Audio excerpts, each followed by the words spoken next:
Let's go, you fucking prevert! Sleek, stylish, and sexy are all words I'd use to describe No More Heroes 3. The art style is gorgeous and drop-dead stunning. There are zero missteps in this regard. The level design for the fighting rooms and the boss is perfection, borderline the peak of hack and slash gaming. The character designs are perfection. Travis looks stunning, Sylvia looks sexy as always, Bad Girl looks incredible, Shinobu is an easy 11 out of 10. The enemies are also eerie and downright weird. The sheer variety in the boss battles is astounding. 1 minute you're playing Smash, the next you're playing fucking musical chairs with a giant space alien. It makes you realize just how out of the ordinary the series is. Another aspect that propels this game to my top 5 is the music. Better rice, I lay it down, then I nap it up. I'm on a roll when I'm acting up. Yeah, hey, roll it on. Brilliant scores all around. Next, I'd like to touch on Travis Touchdown as a character. Anyway, I can't even comprehend the emotion you call fear. No, seriously, tell me, what is fear? That's sad. Didn't your mommy and daddy teach you?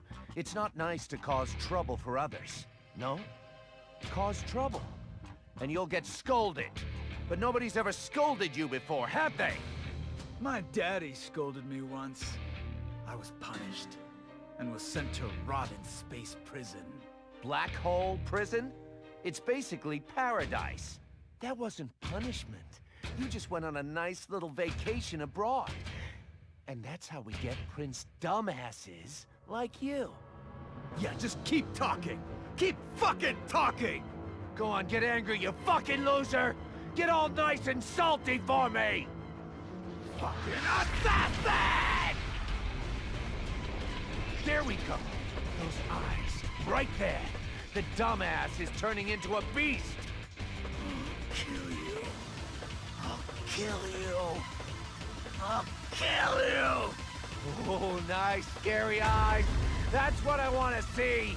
Come at me. Kill me. Demons don't got shit on me. I'll kill you! You're getting real fucking crazy now. That's what I'm talking about. Ah! This truly feels like the end of an arc for Travis Touchdown and his family. I would love to see what comes next in this franchise, but Suda said this is probably the end of the No More Heroes franchise, which makes me a little sad. Now that we're done talking about Travis as a character, I'd like to touch on the combat. It is the perfection of the formula of hack and slash in character action.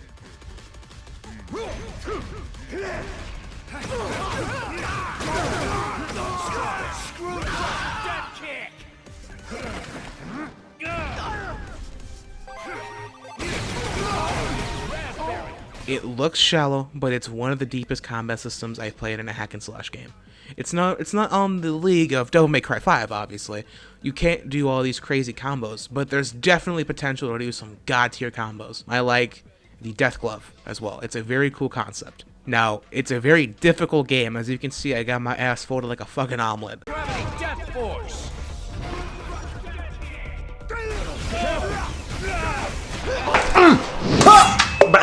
But yes, this is the gem that needs your support now. But karma always catches up to a dumbass punk. Eventually, I beat up the wrong guy. A Yakuza. Yakuza Like a Dragon is my first Yakuza game ever. I can guarantee you, if this is the level of quality in this series, I will definitely be sticking around. 'Cause lately, I've just lost a lot of people I care about, and it sucks. I can't trust myself now. If I fight you, I don't know if I could even hold back. Listen, I could end up killing you. Good. I'll take it. What the fuck? I'm not kidding around, man! The story is brilliant and it manages to never slow down. Ichiban's motives and the reasons why he wants to get back to his master is extremely well made, and the twist ending is also very well done. I will not expand upon the twist ending because I want you guys to actually play it yourself. This game is worth it. The voice acting is fucking superb. Talk about the English. I didn't play the Japanese version. Here is some of my favorite voice acting You see things in black and white, but family's not that simple. No one appreciated you for who you are? Bullshit! We were always there for you. We would have done anything for you. Gone to hell and back. All you had to do was ask. Speaking of Ichiban and relationships and characters, his relationship to the young master is easily one of the best stories in gaming. This game is easily one of the best games ever. If you haven't played it, play it. Let's get nutty!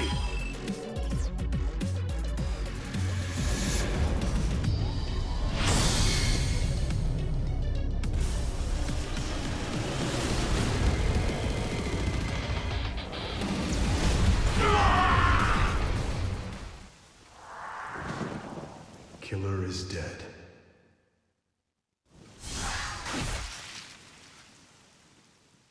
Killer is dead. How do I even begin to give Suda credit? This is the same director behind No More Heroes 3, which is also on this list. The combat is just as fluid and beautiful, if not more so beautiful. No More Heroes is about the raw personality, whereas Killer is Dead is more about the artistic and poetics. Tell him for me. The tiger will disappear, so the dragon must stay. Of course.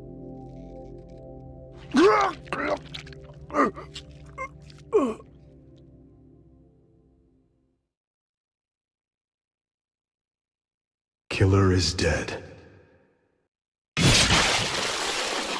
That is why I find the writing beautiful. I find the art direction beautiful. I find the art style beautiful. It has some of the best combat in hack and slash games.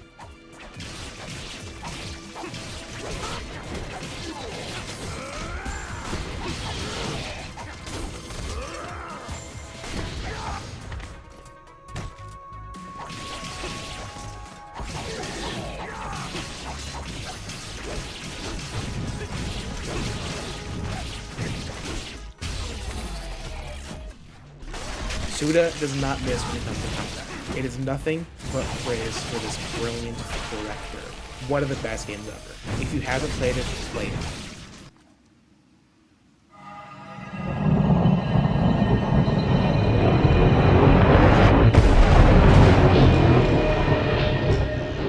Final Fantasy 15. This is my first Final Fantasy game since Final Fantasy X and Final Fantasy 12 on the PS2. It felt like a huge improvement in every single regard from the older titles. The combat was fluid, it was amazing, responsive, and gorgeous.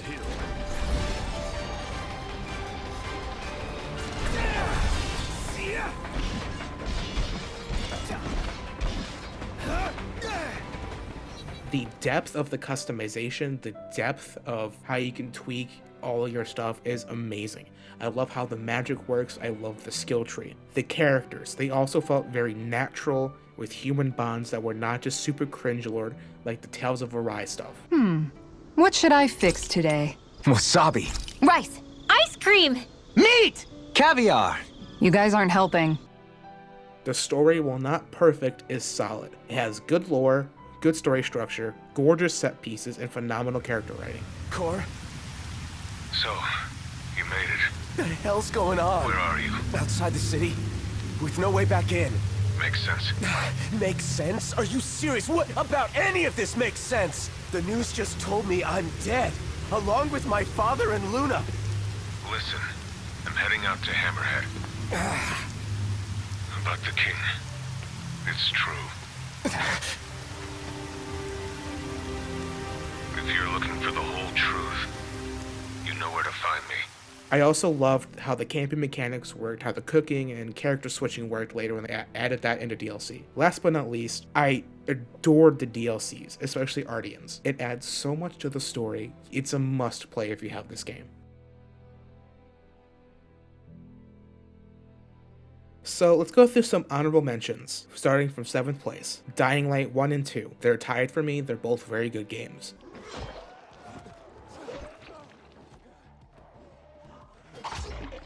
Number 6, Final Fantasy X. I felt like I didn't belong.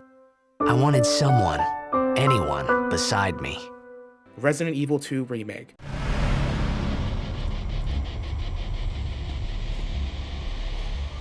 Number 4, Ys 7.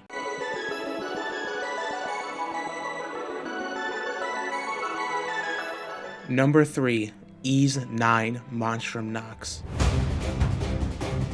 You have much potential, Crimson King. Number 2 is going to be Trails of Cold Steel 1 and 2. They're a continuation of the same story. It's literally a cold open and cold start between them.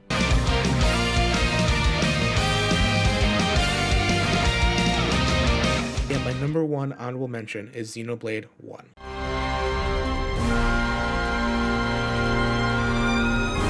On the other side of those clouds. It's our enemy, Mechonis.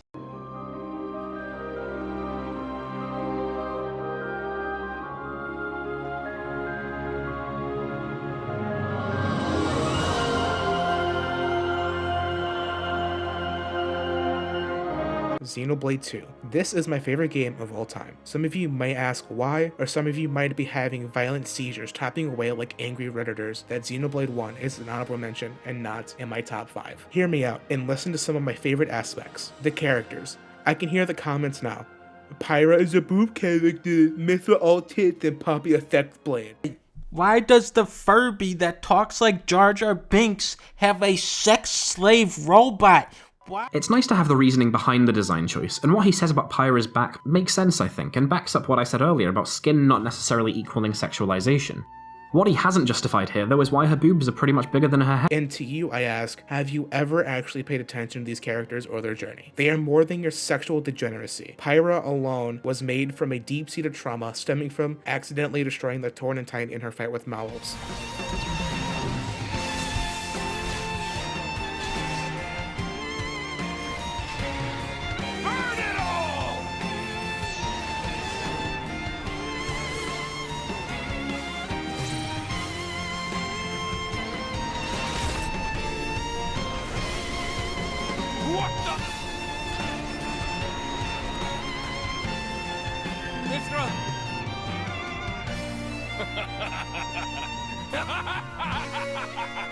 That's it! Perfect! That's the power that our father gave us! It's what the world has cried for since its birth! Me, you, we're here to give them what they want! You're wrong. I don't... Really? Then I'll just have to claim all the destruction for myself!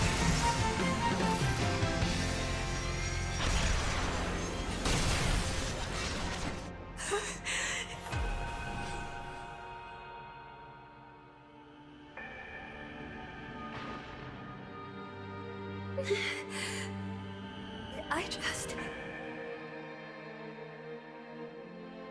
want... to save... Yeah!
No.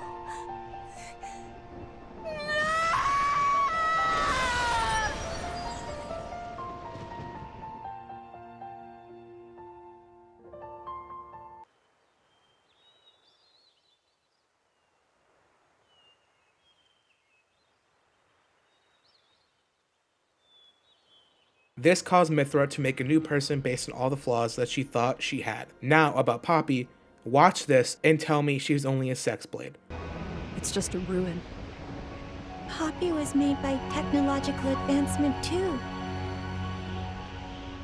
Will Poppy destroy the world as well? That's my problem too. If this world is Father's world, and Father made me to be as dangerous as any technology. Poppy and Mithra are the same? Yes, kinda. But if Poppy destroys the world, Master Pun might get destroyed too. Maybe Mithra should destroy Poppy. Poppy? Tora created you. You could never do something like that. I know it. But... Hey, let's make a promise. A promise? Yes, that's right, Poppy. Promise that if you ever look like you're about to destroy the world, I will do what you asked of me. But, in return, can you promise me something? What would you like from Poppy? Mithra is scared of destroying the world too? Well, I'm doing my best to stop it coming to that. It's something else. It's... Huh? No, actually, nothing. I don't have a request right now. Can I think it over? Of course. Then let's promise. What's this? Master Pun taught it to Poppy. He said it's Nopon promise ritual. Lift hand up in air, then boop, together. I see.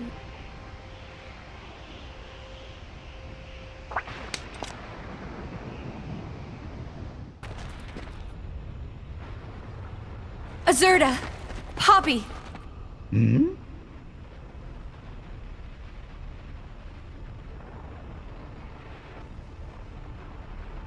What did you say? Poppy could not possibly. Please! You're the only ones I can ask. But... Poppy, you promised, didn't you?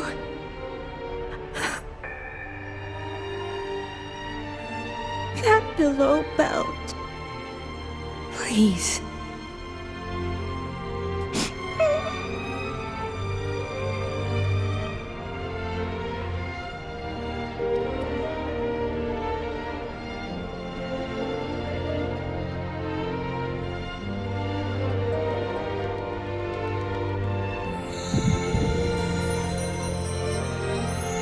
You're a real piece of work.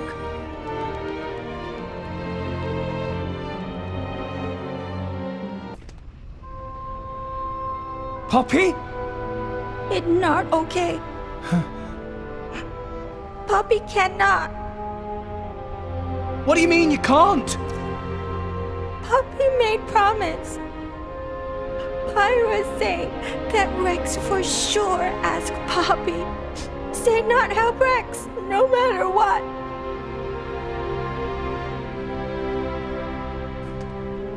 What kind of promise is that? Please, I'm begging you. All you gotta do is take me over there. The rest of you can just... Rex. Come on. Please. She's right there.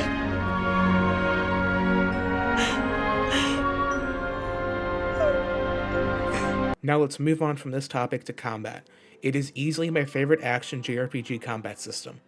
From the blade combos, driver combos, and fusion combos, it's silky smooth with tons of variety. If you've played Torna, then you have experienced the blade switching and driver switching mechanic. It adds layers to an already amazingly complex combat system. The sheer amount of combos you can do is insane. It makes Mortal Kombat blush.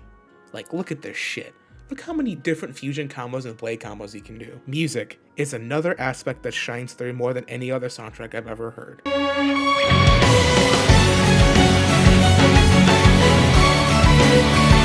Now let's talk about the last aspect that I really love, is the story. If you've played any Xenoblade, you know Takahashi has more twists and turns than a drunk driving a bus down a winding road but somehow making it back to safety.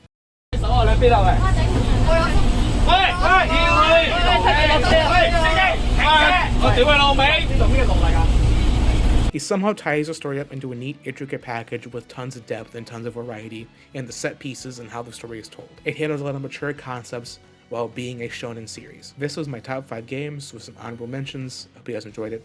Peace.